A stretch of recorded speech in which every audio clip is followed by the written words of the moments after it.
नमस्कार, स्वागत आहे तुमचं आपल्या डिलिशियस कट्टा या मराठी चॅनलवर। आज आपण उपवासाचा डोसा करणार आहोत। तर हा डोसा छान जाळीदार तयार होतो, तव्याला अजिबात चिकटत नाही, अगदी सहज काढता येतो। आणि या डोशाबरोबर आपण एक चटणी करणार आहोत। तर असा छान क्रिस्पी डोसा आणि चटणी तुम्हीही नक्की ट्राय करून बघा। माझी रेसिपी जर आवडली तर माझ्या व्हिडिओला लाईक करा आणि जर माझ्या चॅनलला सबस्क्राईब केलं नसेल तर माझ्या चॅनलला सबस्क्राईब करा।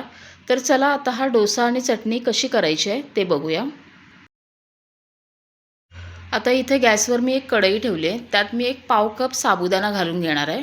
आता हा साबुदाणा आपल्याला एक 3 ते 4 मिनिटं भाजून घ्यायचा आहे। याचा रंग वगैरे बदलायचा नाही आहे, फक्त 3 ते 4 मिनिटं आपण याला भाजून घेऊया। आता इथे साबुदाणा मी व्यवस्थित भाजून घेतला आहे। आता गॅस बंद करूया आणि हा ताटात पसरून थंड व्हायला ठेवूया। आता साबुदाणा थंड होतोय तोपर्यंत आपण या डोशासोबत खाण्यासाठी चटणी करूया। इथे मी थोडं ओलं खोबरं किसून घेतलं आहे, एक 2 चमचे भाजलेल्या शेंगदाण्याचा कूट घेतला आहे। तुमच्याकडे भाजलेले शेंगदाणे असतील ते घातलात तरी चालेल। एक 2-3 हिरव्या मिरच्या घालायच्या, थोडं आलं घालायचं, कोथिंबीर घालायची आपण, चवीप्रमाणे मीठ घालायचं आणि थोडीशी साखर घालून घ्यायची।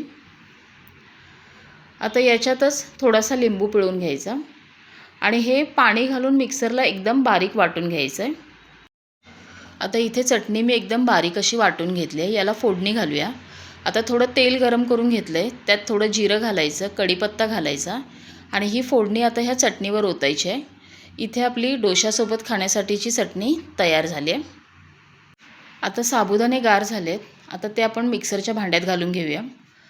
त्याच्यात घालायचं आहे अर्धा कप वरीचे तांदूळ। आपण पाव कप साबुदाणे घेतलेले, त्यासाठी अर्धा कप वरीचे तांदूळ, एक बटाटा उकडून सालं काढून असे तुकडे करून घेतले। इथे मी एक ओली मिरची घेतली आणि थोडंसं आलं घ्यायचं। तर याच्यात घालायचं एक 2 चमचे दही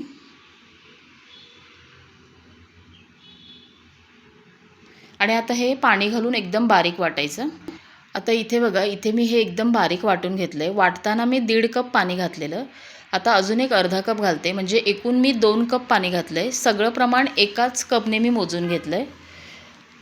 आता हे आपलं व्यवस्थित बॅटर तयार झालं आहे। याच्यात घालायचं आहे 1 चमचा जिरं, कोथिंबीर घालायची चिरून आणि थोडं चवीप्रमाणे मीठ घालायचं। आता हे सगळं मिक्स करायचं। आता हे आपलं डोशाचं बॅटर तयार झालं आहे। आता याचे लगेच आपण डोसे करायला घेऊया। आता डोसे करण्यासाठी गॅसवर एक पॅन ठेवलं आहे, त्याच्यात अगदी थोडं तेल घालायचं आणि आता हे टिश्यू पेपरने फक्त तेल तव्याला पुसून घ्यायचं आहे, खूप जास्त तेल नाही लावायचं। आता आपण जे बॅटर तयार केलं आहे ते परत एकदा व्यवस्थित हलवून घ्यायचं। आता मी इथे फुलपात्राने घालणार आहे, म्हणजे आपल्याला व्यवस्थित घालता येतं। बघा किती छान अशी जाळी येते याला।